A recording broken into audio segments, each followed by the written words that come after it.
So here we go. All right, so you've seen the title of my talk. Actually, it's only recently that I've started to get into occupational health in the last couple of years. So this is a new area for me and hopefully for you as well. Okay, so a brief outline for the talk. I'm going to talk about occupational health and challenges that exist, the data in this domain and the need for semantic integration, and then some algorithms for coding to a standard classification system for occupations. And I'm going to talk about then integration with a career handbook. This is another resource from the Canadian government, and then refer back to its utility in return to work scenarios. Okay, so let's just get familiar with what occupational health actually is. So we all have professions, we are all sick at some point in our lives, have some kind of illness, and we also have a sort of a wellness. And all of these have bilateral relationships. You know, the health deficit leads to an illness, or an illness can lead to a work deficit, etc. But all of them have impacts on, have social contexts, right, in terms of work. So here, illness it can have impacts on absenteeism from work. Returning to work is obviously a benefit or actually a relief to a health insurance company. And workplace safety policies really need to be informed by any disease occupation relationships that can be determined. So that actually this is a very important step, establishing actual disease work relationships from you know, and using these in safety, developing safety policies. So in essence, there's the challenges in occupational health that there's an absence of study cohorts to make these relationships clear. And so other challenges are that the capture of the information, you know, it's people always go to hospitals, they give their names, they give their addresses, etc. But very rarely do they actually give their occupations. And the way in which it is captured is sometimes very sloppy. So the data is pretty poor quality, and it needs a lot of reannotation before it could be used to facilitate proper studies, clinical studies.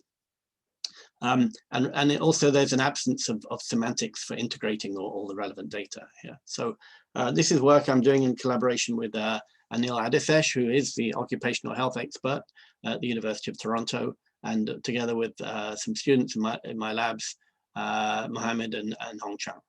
Okay, so let's just get familiar with what are semantic resources that would support integration in occupational health. You've heard of the ICD, International Classification for Diseases, from the World Health Organization.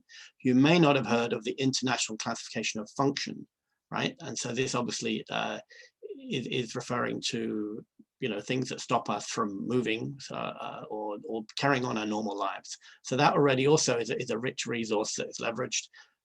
In Canada, we have the National Occupation Classification. In the US, there's a standard occupation classification, which is a 6-digit code. We have a 4-digit code in system in Canada. And we also have a handbook of job attributes, which is used to support things like return to work scenarios. So let me just get busy again.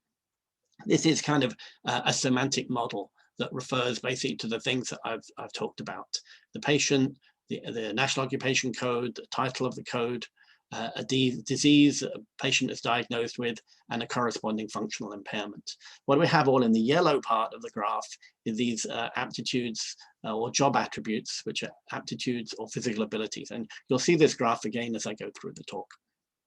Okay, but primarily the first one we need to capture is this relationship between the patient and the National Occupation Code. So we started off this work looking at a very small sample of data just on community-acquired pneumonia. Basically, the questions to the patients were, what is your job title? What is the industry you work in? And this data was coded by experts manually, and that's what we started with as our first data set. This is basically what it looks like. you can imagine you've got here owner of cleaning business, managing website is a job title, a manager. These are really poor quality, sometimes very poor quality job titles. And we also got industries, so we wanted computer technology, healthcare, etc. And these were manually coded to the National Occupation Classification. Okay, so the other reason why we start where we've been with this work is that this type of relationship needs to be used also in questionnaires.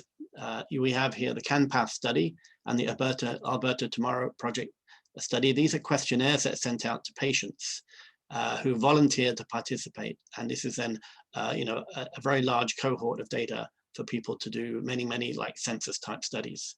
So that's another place where we got started. So the coding system itself is a 4-level hierarchy with, say, 10 broad occupational categories at the top level.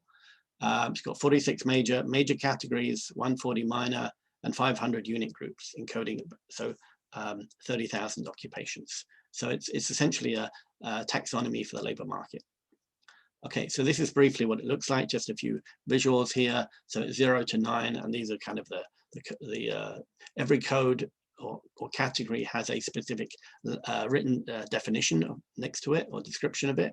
And that's something we need to leverage. So this happens to be, then going from the 0 code all the way down to the 4-digit codes. And you'll see, these are all management occupations. But if you come along with something like manager of dog grooming business, you're going to have to look up that precise code. In this case, it's 0651. And there's this corresponding description, managers in customer and personal services. So that's what we're looking for. So the point is that 65,000 records needed to be coded manually by medical students because there was no other expertise, no other way of doing it. They go and look up in a government website, and this takes 2 years of a medical student's time. It's really probably not a good use of their time, but it's something where it's ripe for automation, and it's also a kind of error-prone process. So we came along back in, I guess it's 2018 now, we started this work, and we built probably probably the first system for the Canadian National Occupation Classification for coding. So this is just an overview of a schematic overview of our algorithm we started with. This was an entry-level effort, again, starting from basic student work, but we have a series of steps, 5 steps, 4 of which are all about iteratively looking up these lexical short sentences for correspondence anywhere in the online, well, in the database of the lexical descriptions of the NOC. And there are various cleaning steps that have to be done: stemming, splitting, correction of spellings, stripping out various odd characters that are in there as well. And in each case, we iteratively go through and we're checking for the types of match we can get. Sometimes, we're looking for any match in the text. Sometimes we need to find a match which is, 2 words immediately after each other, or within 2 words of each other, etc. Then we have a filtering algorithm, and we have a ranking system there. Okay, so let's just look at the performance. So the whole point here is that if we leverage the Canadian government's web service, we'll get a sort of a 47% accuracy at the 4-digit level, and their own production rate, or I guess recall rate, is only 74%. For this is just for the small data set that we ran from community-acquired pneumonia. So we went through 4 iterations of this process with domain experts helping us look at the errors, and we came up with a 58% accuracy level. And we know that the range of agreement between manual coders doing this is around between 44 and 89%. So it's still actually pretty low overall. So you're only getting like 1 in 2 of these are actually being correct at the 4-digit level.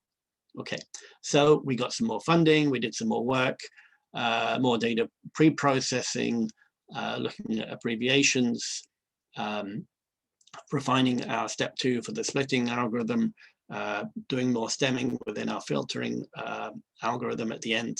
But yet again, we look at our accuracy. Well, we'd had maybe a better gold standard now, and we're doing much better. We can code, in 80 minutes, we could code these 500 records, but we're still, well, we're getting up to sort of like 69%, which looks pretty good.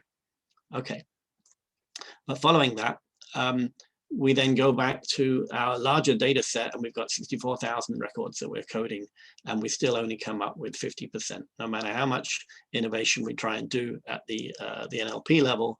And with this particular algorithm, we didn't do so well, or we didn't seem to move the needle so much, right? So so we went back to look at what other people had done, and we figured out that actually, well, we're still doing pretty well, but everybody is hitting a ceiling. Right? Why is the reason that everybody's hitting the same kind of ceiling? Whether it's other people using SVM and CNN and word embeddings for a 6-digit code, or some other types of approaches, ensemble approaches, logistic regression, for example.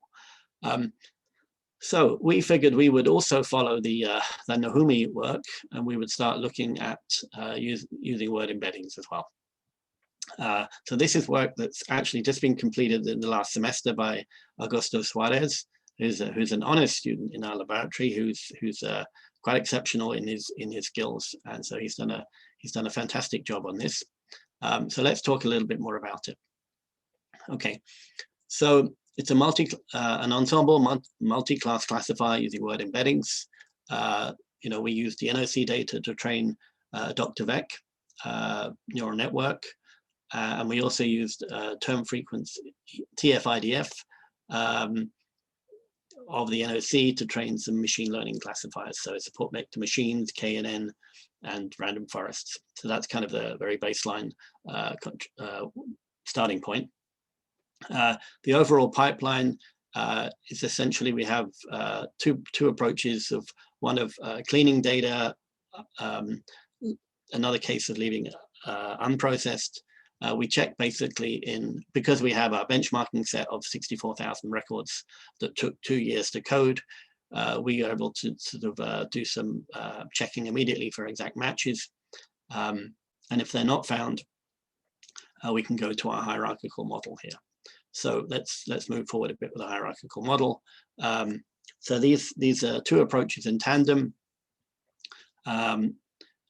One is going through Dr. Vex to looking for a first level scoring for the first position in the 4-digit code. And we do that through both approaches. So we have the uncleaned data, and the TF-IDF is again aimed.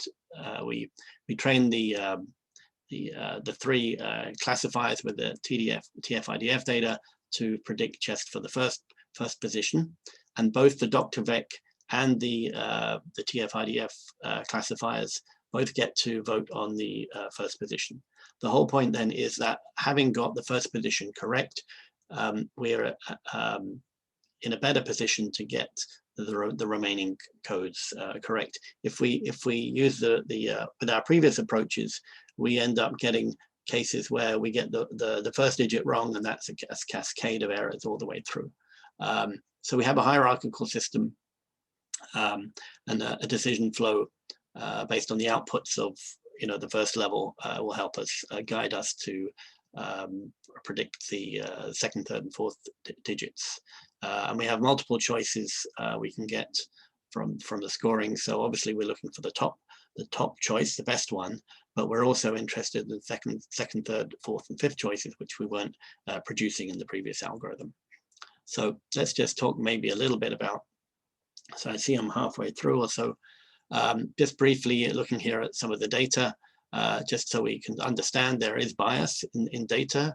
Here in particular, we looked at the official training set from the NOC, and we color coded this to determine the range of professions that were, or range of supporting data for any given profession. And we can see that there was clearly a bias in some of the training sets.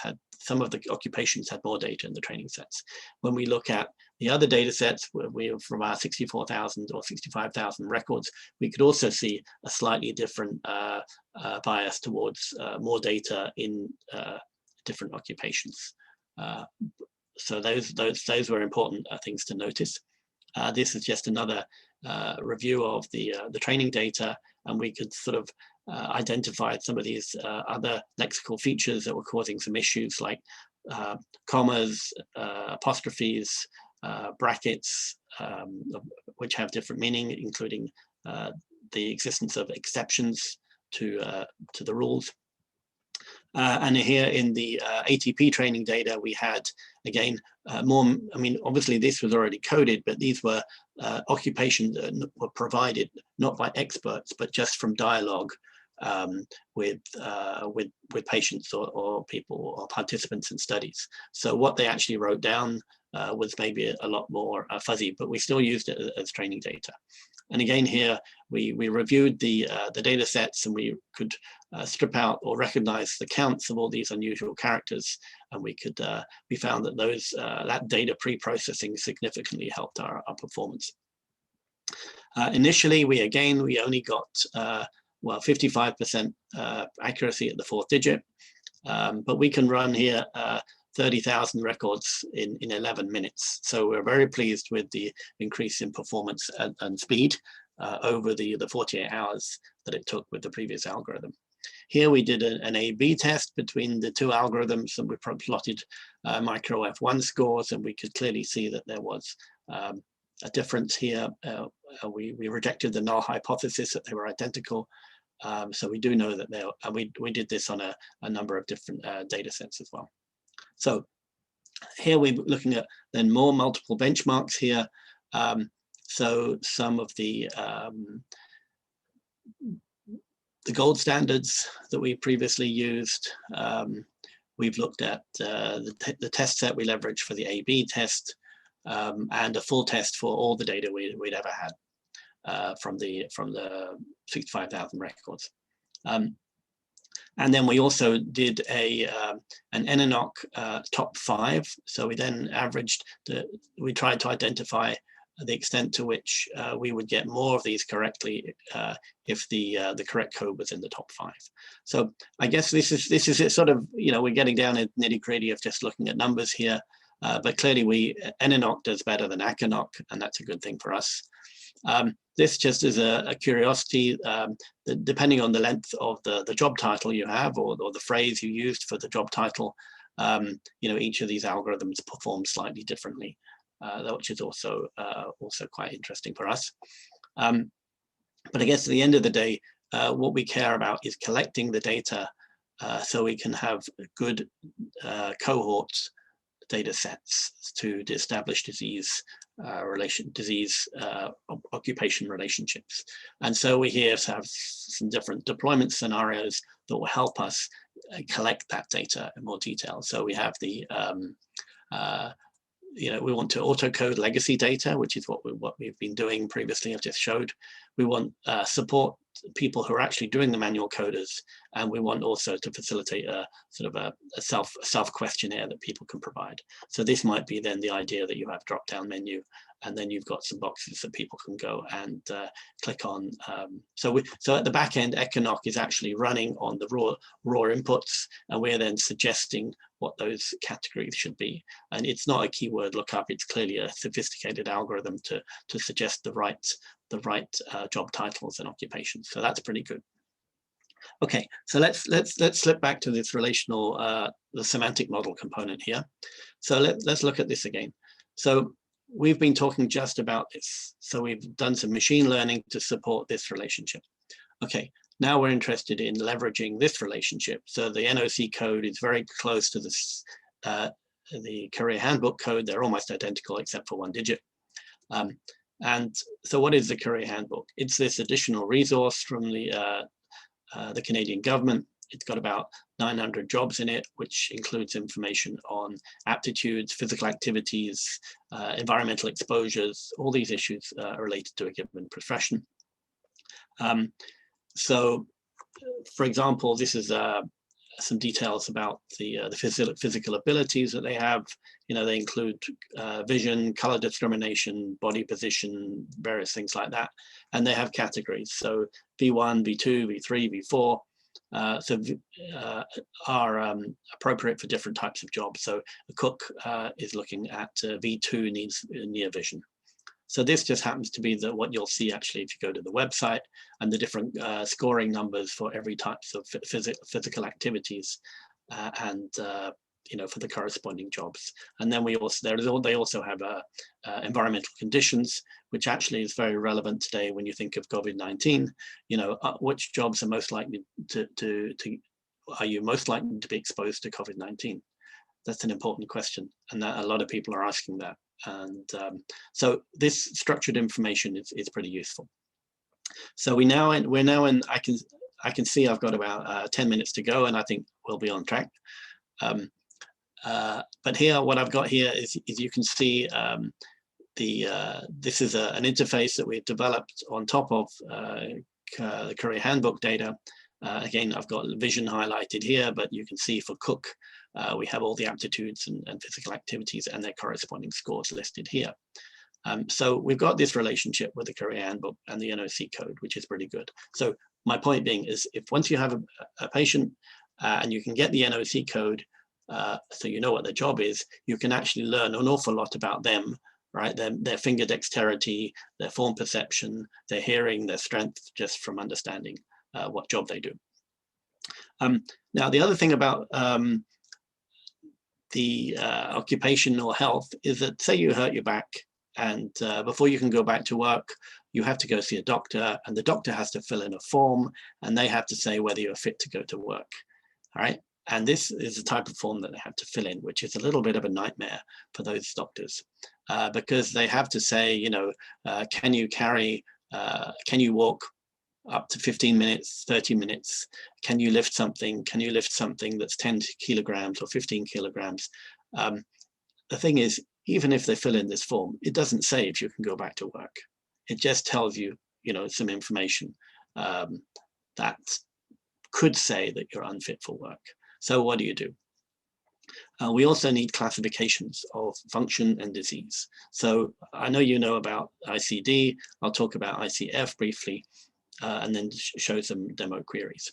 Okay, so ICF, there are 99 categories in this classification with different levels, and they are actually designed specifically for different conditions. So for a given condition, there are certain types of functional impairment. So here, for example, this is for diabetes. So there's a first level code for impairment for diabetes. Sorry, a second level and a third level specific to the specific incapacity that you have. So exercise tolerance functions would be a second level. General physical endurance or aerobic capacity or fatigability are third level impairments that people have when they have diabetes. Okay, so we've obviously been populating our machine learning outputs into a knowledge graph, and we have here a number of Sparkle queries that we run. So this question, what we run here is, what is the job classification with the patients with the disease X, right? So this is a pneumonocomosis, and this is, that's the ICD code, and we're looking for the corresponding job classification and disease, and that's what we get at the bottom, the NOC code and the title. Here, this one is to do with the acquired disability. So this is the ICF code here, is visual field function disability, right? And so once we have that, the visual field function disability, we get the corresponding, we've got some corresponding job titles and disease names for patients with of that type of condition. Okay, so the next question here, this one that's interesting, is what jobs can a patient with a vision impairment return to? So this is about return to work. Can somebody go back to work, right? So here we actually got a list of jobs. This scenario is about a truck driver. a truck driver who's got diabetes. He needs to be able to see properly to drive. He no longer can. His V score of 4 is what he used to have. We're looking for all the jobs he can do which are equivalent to his existing job with all other job attributes, but is a lower score on the vision. So we basically query for V score of 1, 2, or 3. And this is our list of jobs. So that's quite a valuable query when you're trying to advise people what jobs they can go back to. So the whole point is that we're trying to facilitate job transitions, helping people either if they're newcomers to find jobs, helping people with an acquired disability at work, you know, or somebody who's had an accident at work as well. So this, and I see we're coming up to the end soon, but I guess here's this kind of the emerging solution, right? So we have algorithms and a semantic model. Together we can come up with a system that somebody can type in a job, find out the corresponding job code, and once they have that corresponding job code, find all the attributes for the given job. And here we're looking at all the job which are almost identical to that job, just with a different number of equivalent attributes. So a tile setter is almost a bricklayer, but has a lower strength, for example. Or a roofer is almost a bricklayer, but with a lower finger dexterity. This is a searchable tool, so you can people can go and look at that. We can also put jobs side by side and tell people, you know, you've got, you know, identical job except for these different features. So the whole point is you're trying to facilitate the consultation between a caseworker and you know, somebody who's had a back injury, perhaps. You know, so that's we're just here to try and facilitate the decision support with data. Okay, so I'm wrapping up now. So really the question is, you know, what is the contribution of machine learning, and what is the contribution of the semantics? And you know, here I guess we've brought these two together. You know, populating our semantic model using machine learning techniques. I guess that's the key, and then being able to query our integrated semantic model, which we could otherwise not have been able to answer these particular questions. And that's what makes it interesting and elegant. So our contributions on the semantic side are the integration of the International Classification of Diseases, the classification of function, National Occupational Classification in Canada, and the Career Handbook as a knowledge graph, and then enabling these job transition and return to work Sparkle queries that I've showed. And at the machine learning level, we have a hierarchical ensemble model used to predict first digit codes in the NOC, and then second, third, and fourth digits. And we are pretty happy to say that NNOC appears to be the best recorded performance in terms of accuracy and speed reporting that's been reported to date for auto coding of the 4-digit code. So I believe that's my last slide. Thank you for listening.